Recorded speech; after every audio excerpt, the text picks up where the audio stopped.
सुशांत सिंह राजपूत की आज पहली पुण्यतिथि है। 14 जून 2020 को सुशांत सिंह राजपूत मुंबई के बांद्रा स्थित अपने अपार्टमेंट में मृत पाए गए थे।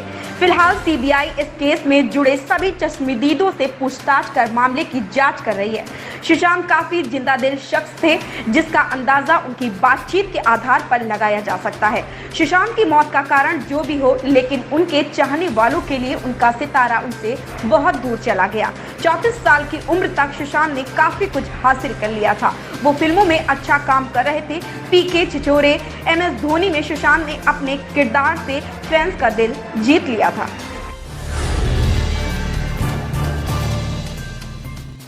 दिल्ली से पटना जा रही एक फ्लाइट में बम होने की सूचना से दिल्ली एयरपोर्ट पर सोमवार सुबह हड़कंप मच गया। आनन-फानन जांच शुरू हुई तो पता चला कि उसी फ्लाइट में सवार एक 22 वर्षीय शख्स ने यह फोन किया है।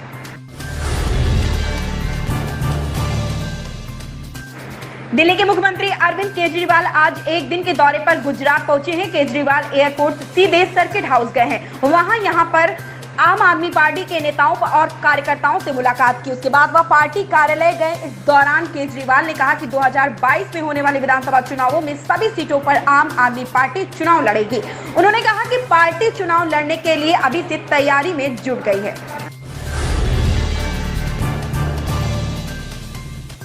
पश्चिम बंगाल से चौंका देने वाली खबर सामने आई है। राज्य की कुछ महिलाओं ने विधानसभा चुनाव के बाद हुई हिंसा के दौरान खुद के साथ सामूहिक दुष्कर्म किए जाने की बात कही है। इस मामले में इंसाफ के लिए महिलाओं ने सुप्रीम कोर्ट का दरवाजा खटखटाया है। महिलाओं ने हिंसा के दौरान तृणमूल कांग्रेस टीएमसी के कार्यकर्ताओं पर गैंगरेप का आरोप लगाया है। बता दें कि राज्य में टीएमसी की सरकार है और पीड़िताओं को राज्य सरकार से न्याय पाने की उम्मीद नहीं है, इसलिए उन्होंने न्याय के लिए सुप्रीम कोर्ट का रुख किया है।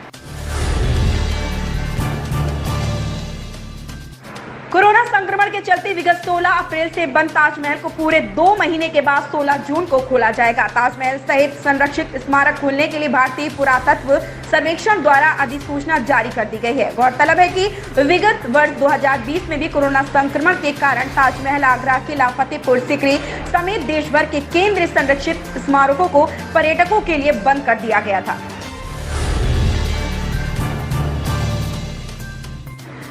तेलंगाना राष्ट्र समिति के वरिष्ठ नेता और तेलंगाना के पूर्व स्वास्थ्य मंत्री ई राजेंद्र ने भाजपा का दामन थाम लिया है। सूत्रों से मिली जानकारी के मुताबिक मंत्रिमंडल से बाहर करने के बाद राजेंद्र पिछले कुछ समय से मुख्यमंत्री से नाराज चल रहे थे।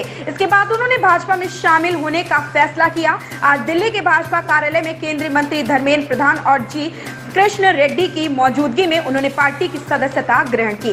राजेंद्र के अलावा टीआरएस के कुछ और नेता भी भाजपा में शामिल हो सकते हैं।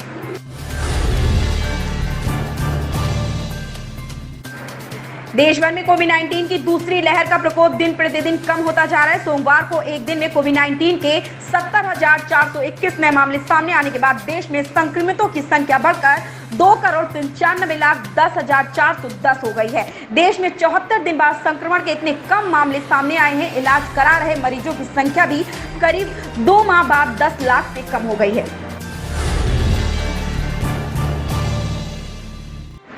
दिल्ली के डाबरी इलाके में शर्मसार करने वाली एक घटना सामने आई है। एक किशोरी ने अपनी मां की सहेली पर समलैंगिक संबंध बनाकर यौन शोषण का आरोप लगाया। महिला का आरोप है कि किशोरी की मां का विश्वास जीतने के बाद पीड़िता को अपने घर पर रहने के बहाने बंधक बना लिया।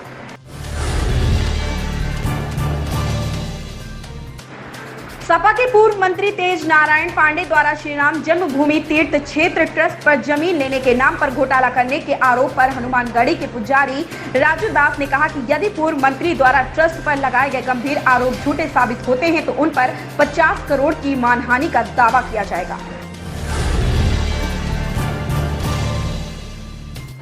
उत्तर प्रदेश के महाराजगंज जिले में एक हैरान करने वाला मामला सामने आया है, जहां कोलहुई थाना क्षेत्र के गांव में रविवार को निकाह के दौरान बवाल मच गया।